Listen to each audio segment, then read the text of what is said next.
TILRA es artífice de un proyecto solidario, colectivo y social. Es una realidad que crece, se desarrolla, vive y se multiplica, pero sobre todo permanece en el tiempo. ATILRA, más de 70 años sembrando de sueños el camino. Cuando la salud está en peligro, el único remedio es la justicia. Si en las provincias se derogan las leyes sanitarias, las farmacias de barrio pueden desaparecer. Decile no al monopolio. Es un mensaje de la Confederación Farmacéutica Argentina, a favor de la ley, a favor de la salud.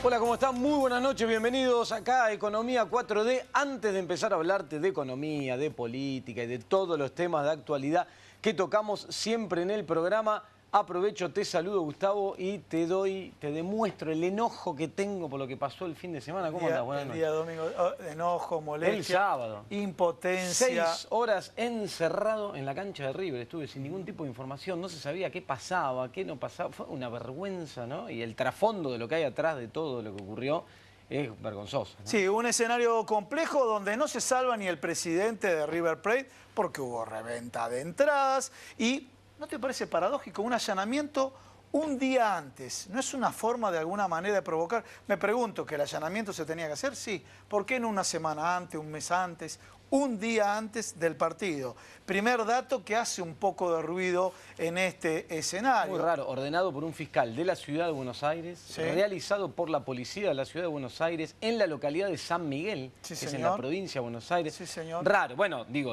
no hace falta que yo diga raro, digo, terminó renunciando el ministro de Seguridad de la ciudad, ¿no? Digo, a partir de todo lo que ocurrió, así que evidentemente había un vínculo. Y también escuchamos que los distintos especialistas que tocan los temas de las hinchadas, de los barra bravas y demás, que la paz se negocia, ¿no? Yo no es que esté de acuerdo, estoy en desacuerdo que se diga esto, que la paz se negocia, pero hubo provocación para que esto ocurra. Pero, sin embargo, cuando empezamos a buscar culpables, viste, a confesión de parte, relevo de prueba. Despidieron, pero dicen que renunció, el secretario de Seguridad de la Ciudad de Buenos Aires, reemplazado por Santilli. Pero ¿sabés a dónde va? Sí. Porque no es que renunció, pobre, lo echaron. Ahí tenemos la foto. Pasa a ser el jefe de los fiscales de la Ciudad de Buenos Aires, procurador general de la Ciudad de Buenos Aires, que era su cargo anterior, al cual nunca renunció, pidió licencia, con lo cual ahora vuelve y va a ser el jefe del fiscal que encargó el allanamiento que comentabas recién. Raro todo. Muy bien, pero sin embargo es un hecho que tuvo relevancia a nivel internacional. Pero yo le voy a pedir a nuestro director si podemos escuchar un audio de la ministra de Seguridad y lo vamos a relacionar con la dimensión social de la economía. A ver si podemos escuchar a Patricia Bullrich. Vamos a tener el G20, imagínense que lo de Boca y River parece algo bastante menor, al lado de tener 20 presidentes, 8 organismos internacionales y todo lo que implica en seguridad eso, ¿no? Bueno, va a ser algo menor. A ver, si fue algo menor, que se preocupen los 20 presidentes que vienen a la Argentina. Porque... Bueno, primer punto, ¿no? Que lo cual requiere todo un análisis internacional, que obviamente vienen con su inteligencia y demás. Pero con la misma ligereza que se habló de inseguridad, con la misma ligereza que se muestra la impericia, dijeron que la inflación no iba a ser un problema. Que no se asusten los trabajadores que no le van a bajar los salarios.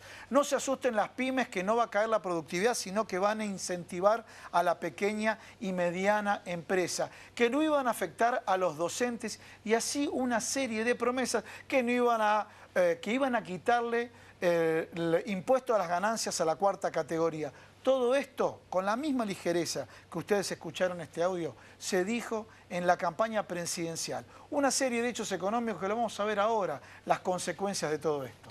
Sí, tal cual. En los últimos días salieron bastantes datos vinculados con una situación económica que nosotros acá en el programa te venimos describiendo semana a semana. Recesión que se profundiza, inflación disparada, poder adquisitivo de los salarios que se deteriora. Los últimos días se le sumó, que también acá lo anticipamos y lo advertimos, la suba del dólar. Nuevamente empezó a subir el dólar, empezó a acelerarse la suba del dólar, lo cual al final del camino traslada precios, entonces va a hacer que la inflación siga siendo alta. La economía ¿Me disculpas está... un segundito? Discúlpame, vos dijiste traslada precios y creo en lo que vos decís. Pero sin embargo, Nicolás Dujovne dijo, así cuando el dólar bajó a 36, 35, los precios no bajaron, ahora que sube el dólar, los precios no van a subir.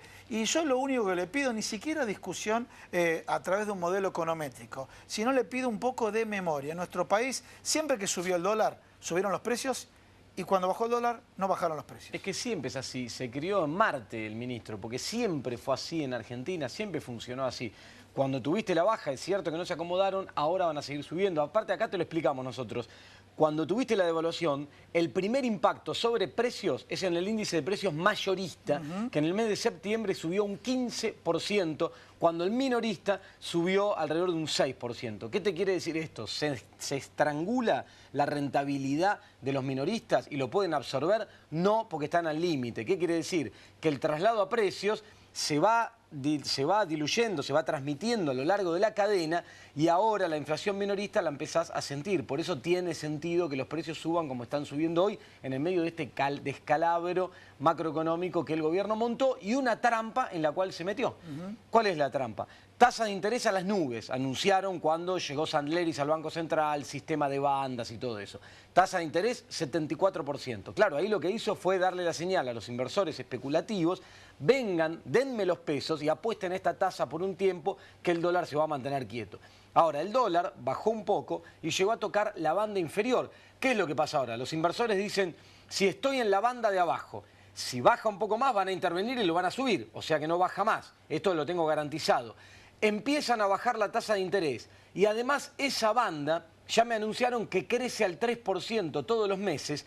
El camino es alcista. Cuando el dólar empieza a subir, la rentabilidad en dólares de haber colocado esa tasa de interés es menor. Si además la tasa de interés me la bajan, mejor me refugio en el dólar y espero. Eso es lo que está ocurriendo estos días, por eso va subiendo. Por ahora, la suba está siendo dentro de todo, no muy descontrolada como lo que vivimos hace unas semanas atrás. Pero sigámoslo de cerca, porque sumale que el año que viene a esto hay que agregarle un incierto escenario eleccionario y un conjunto de inversores especulativos que quizá dicen, espera, me retiro, me guardo un poquito en el dólar y vamos a ver qué pasa, esperemos octubre, refugiados. Si eso ocurriera, es muy sensible y muy vulnerable lo que puede pasar con la economía argentina. Bueno, y vamos a los datos de la economía real, del día a día por sector, ¿no? Mientras tanto, se celebra esta semana la cumbre del G20, se va a mostrar al mundo la imagen de Argentina. Están pasando cosas día a día. Vamos a la primera placa, ¿no? Estos son datos de la fuente, es el INDEC, ¿sí? A ver, tenemos la venta de electrodomésticos, Agustín, según el INDEC, cayó 1,8% en septiembre. Estamos hablando de bienes de consumo durable, ¿no? Sí, cuando vas, bueno, ahora vamos a ver algunos datos más, cuando vas a alimentos, la situación también es complicada, porque uno dice, bueno, bienes de consumo durable, vos lo comprás después que comiste, no es un lujo, ¿no? Sí, porque señor. estamos hablando de electrodomésticos, Sí, no es un lujo tener una licuadora, ni una cafetera, ni una plancha, pero lo comprás una vez que comiste. Bueno, ahora vamos a ver un rato lo que pasa. Ahí tenemos la venta en con los shopping, alimentos. ahí tenemos la venta en los shopping. Acá también tenés ventas de productos no tan básicos como alimentos, indumentaria básicamente y algunos otros, de consumo masivo, 15% la variación, la caída Volvamos anual. si podemos volver a la placa anterior, dice 3 meses consecutivos, lo que 15% es lo que cayó. En el año, septiembre contra septiembre. Exactamente, septiembre-octubre, que sería los 12 meses. 3 meses consecutivos de caída. O sea, no es un dato aislado, ¿no? Vamos a la otra, a la otra placa. Bueno, y acá fíjate, supermercados. 7,9, casi 8% de caída también anual y también se acumulan 3 meses de caída. Supermercados, acá sí estás hablando de productos básicos, de alimentos. Está cayendo la venta y también la producción, se ve en el índice de producción industrial, también está cayendo la producción, la venta, de productos alimenticios en Argentina. Es gravísimo, estamos hablando de productos de consumo básico. Esto es por el deterioro por adquisitivo y lo que veníamos hablando antes. Pasamos a la próxima placa. A ver, tenemos las ventas mayoristas, septiembre contra octubre, o sea, los 12 meses, cayó un 15,4% y también 3 meses consecutivos de caída de ventas mayoristas. Parte de esto también lo explica la caída en la producción. Ventas mayoristas, muchas son insumos de otros sectores que lo utilizan para producir. Cae la producción, cae la venta mayorista, pero sigamos revisando indicadores, vas a ver que es dramática la situación. Bueno, vamos, habló de producción Agustín Datelis, y vamos, ¿cuánto cayó? Discúlpenme que le adelanté, que dije cayó. Ojalá podamos decir que creció. La producción PYME, ¿sí? Fuente INDEC. No, esta es del CAME, la fuente. De CAME, sí, este es de CAME, sí, correcto. Cámara Argentina de la Mediana Empresa. Cayó un 5% la producción de las pymes. A ver, pasamos a la siguiente placa. Principal generador de empleo en Argentina, la pyme. Bien, ¿no? Y acá tenemos un informe de la Universidad Nacional de Avellaneda. Obviamente después quiero aclarar. La relación promedio de las paritarias versus la inflación. Acuérdense que promedio mezclamos muchas actividades, algunas que tuvieron menos caídas que otras, da un 10,20%. Pero sin embargo, si hacemos una comparación de cuánto variaron las paritarias con la canasta básica, no sé si está en una placa, en la próxima varió un 20%. ¿Sí? ¿La tenemos? ¿Tenemos la otra placa Esto o no? que explicás por qué, mientras te explico por qué, acá en el programa te lo venimos contando, ahí está.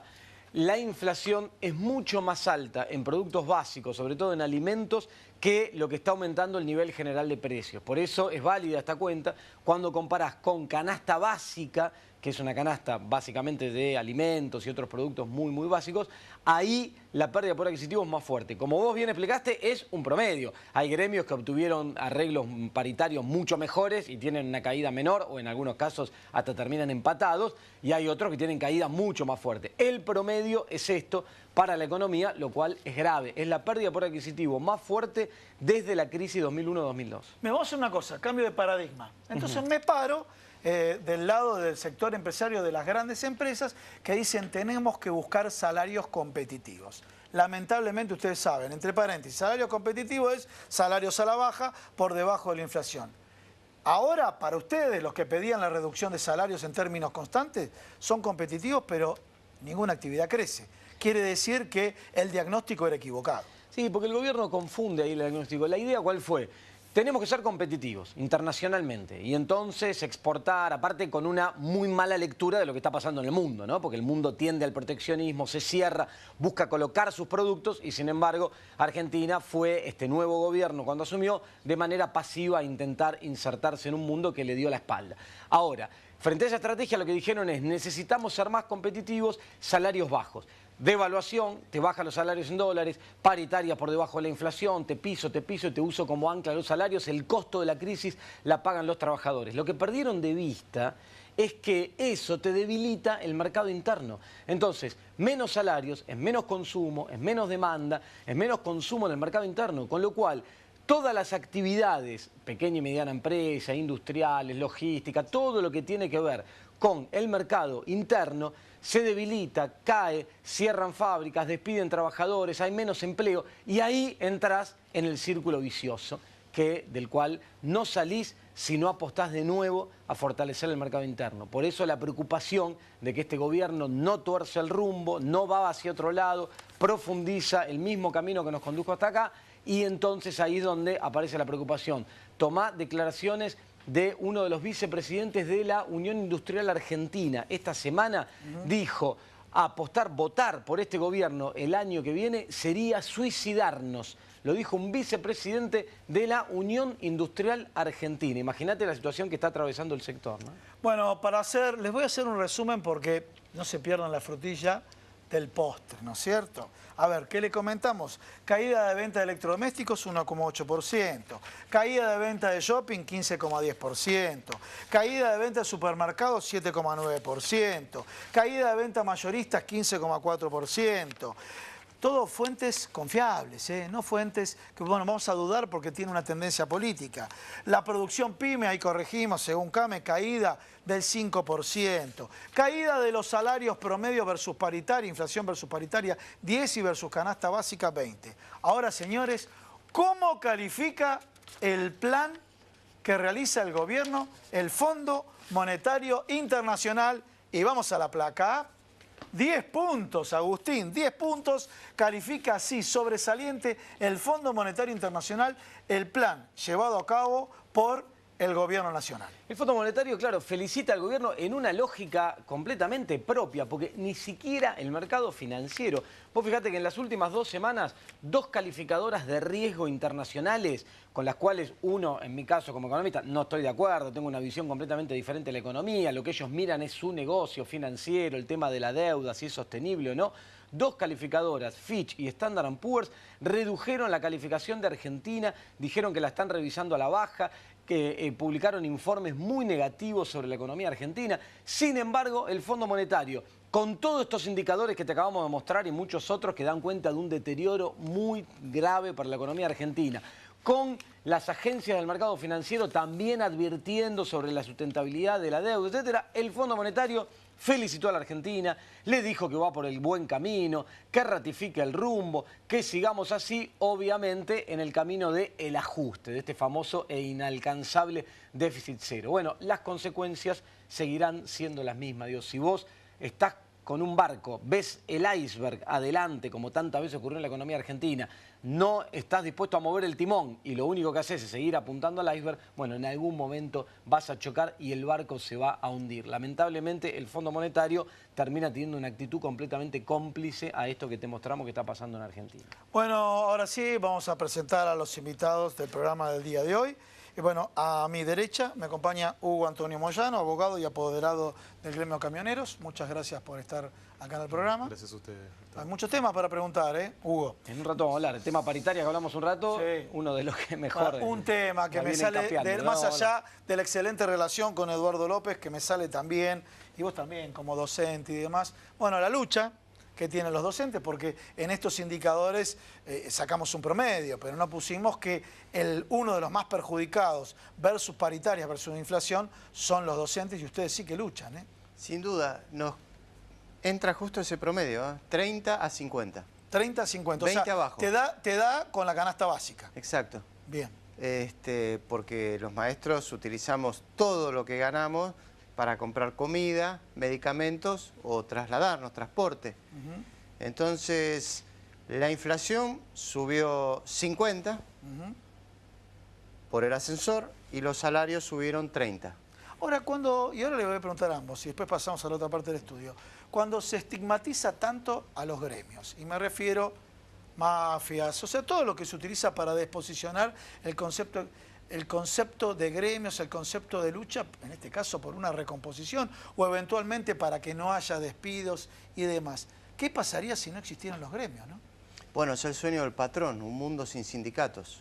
Ese es el sueño de todo patrón, se acuestan a dormir soñando un mundo sin sindicatos. Ahora, tenemos un empresario pyme que después nos va a contar si el sueño es ese o es de los grandes grupos económicos. Hugo.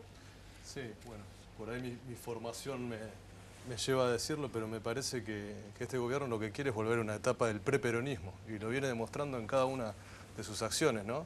Ya el hecho de degradar al Ministerio de Trabajo a secretaría, más allá de que no estaba haciendo nada, ¿no?, anteriormente, es un dato. Y después atacar de la forma tan abierta que lo hace con los sindicatos es demasiado evidente. Aplicarle multas a los sindicatos por reclamar en paritarias, apretar a jueces, porque ahora ya no son solamente las organizaciones sindicales que son objeto, o los dirigentes, objeto de ataque, los que denuncian, sino los propios jueces. El caso del juez Carzoglio, que rechazó un pedido de detención de Pablo Moyano, denuncia públicamente que lo fueron a visitar 2 funcionarios de la AFI, de la ex-CIDE, para apretarlo, para que decida en determinado sentido. Y ahora están circularizando audios de Carzoglio, ¿no? Sí, que no tienen nada que ver con este hecho concreto, pero sí con denuncias anteriores, y que automáticamente se produce el rechazo a la detención y la denuncia pública de estos hechos, y ya le están haciendo un jurado de enjuiciamiento. Lo que es muy grave es que uno empieza a naturalizar. Yo me acuerdo cuando fue este pedido de detención a Pablo Moyano, que termina siendo rechazado. no estaban las cuestiones procesales en el medio, no se habían respetado. Digo, y uno empieza a naturalizar esto, y lo cruzo con lo del River Boca, ¿no? El otro día que uno decía, no, lo que pasa es que ahora como Angelici maneja a los jueces de acá, pone allá, sácanle allá, y esto, digo, está naturalizado un manejo de la política sobre la justicia que es alarmante, digamos, porque empiezan a pasar estas cosas, no hay garantías. Todos estamos en riesgo de que desde la política se cruza alguien y hace lo que quiere, porque no se cumple ninguna garantía de nada. ¿Es así, digo, como abogado? Sí, realmente yo pienso que está en riesgo el Estado de Derecho en este sentido. Bueno, y hay organizaciones, Iniciativa Justicia, un conjunto de abogados que denuncia sobre todo lo que pasa en Comodoro Pi, pero se da en todas las áreas. Yo conozco bien el caso nuestro, pero lo que ocurrió con Milagro Salas, incluso más allá de estar de acuerdo o no políticamente, es demasiado ostensible. Lo dicen hasta los organismos internacionales, que se desnaturalice tanto el instituto de la prisión preventiva, ¿no? Parece que fuera la regla con los opositores políticos y no la excepción como lo marca la Constitución y todos los tratados internacionales. Y te agrego, lo de Pablo Moyano, tan inconstitucional es que el pedido de detención se había llevado a cabo sin ni siquiera haberlo citado indagatoria. Claro. Pide el pedido de detención, se lo rechazan, Clarín y La Nación antes diciendo hay que detenerlo, presionando al juez, y después lo llaman a indagatoria, sin ningún tipo de elemento. Ahora lo vamos a profundizar los temas docentes. Pasamos a la otra parte del estudio, sí, lo tenemos al corte. Pero bueno, ya Eduardo López dejó la pelota picando y va a la pregunta. Después vamos a hablar del sector textil. Sabemos muy bien cómo la están padeciendo, que de alguna manera le tiraron un salvavidas que no sabemos si es de plomo por parte del gobierno y demás. Pero ¿es el sueño de todo empresario que los sindicatos estén dormidos? No, de ninguna manera. No coincidimos, no. Es tal vez la visión desde la gran empresa. Pero no nos olvidemos que el 80% del trabajador activo trabaja en las pymes. El sector privado, porque justo es un referente del sector docente. Del 65% Sí. del total de las pymes tienen menos de 10 empleados. Y esos 10 empleados tienen una relación con el patrón, así como dice el compañero, fluida, tan fluida que somos uno más dentro de la empresa. Y de ninguna manera está el concepto sindicato, patrón, sino por el contrario, tenemos el objetivo de llegar juntos a un puerto que nos ponemos todos. Donde sí se da esa situación, y me parece que ahí hace alusión Eduardo, es más en la estructura, ¿no?, empresaria, donde el empleado es un número, en una planilla. Entonces hay que achicar de acá hasta acá, pum, listo. Bueno, yo soy un dirigente pyme. Sí. ¿Cuántos empleados tenés? 104. ¿Conoces a tus empleados? Absolutamente a todos. No solamente a los empleados, sino a los hijos de los empleados, cuáles son sus problemas, cuáles son sus necesidades.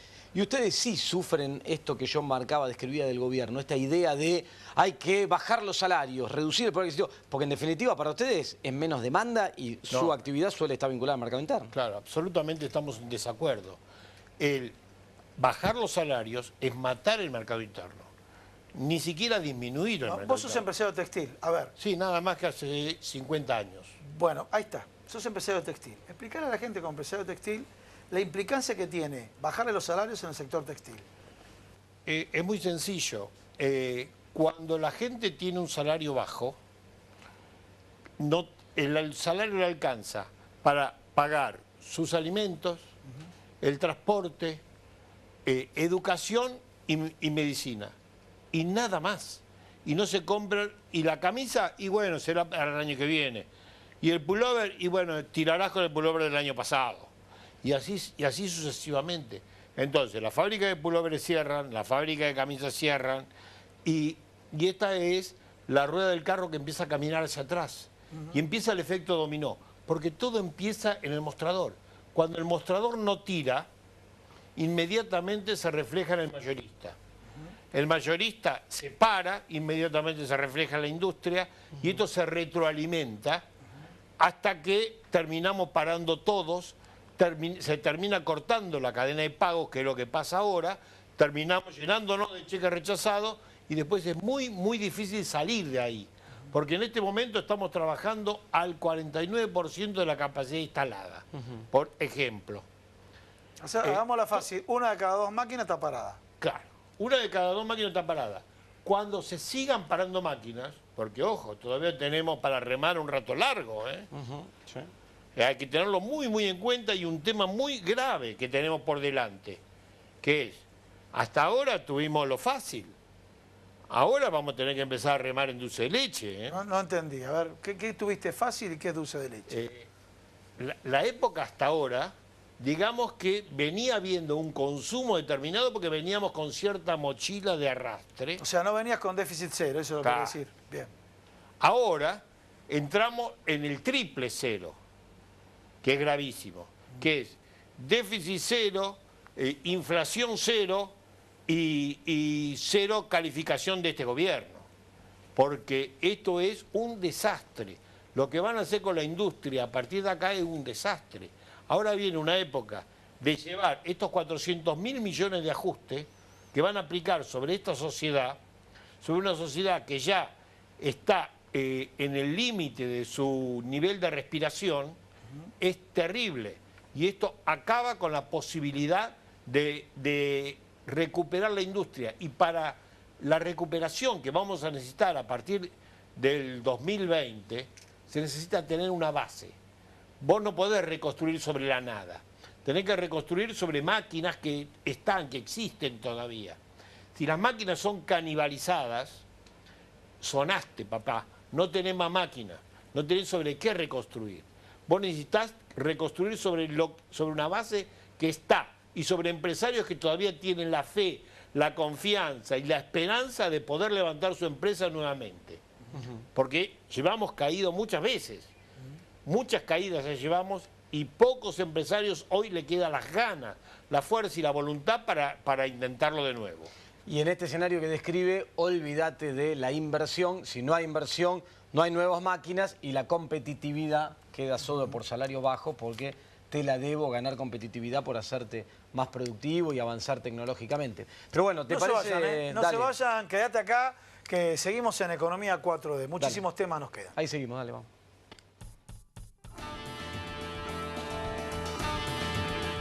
Atilra es artífice de un proyecto solidario, colectivo y social. Es una realidad que crece, se desarrolla, vive y se multiplica, pero sobre todo permanece en el tiempo. Atilra, más de 70 años sembrando de sueños el camino.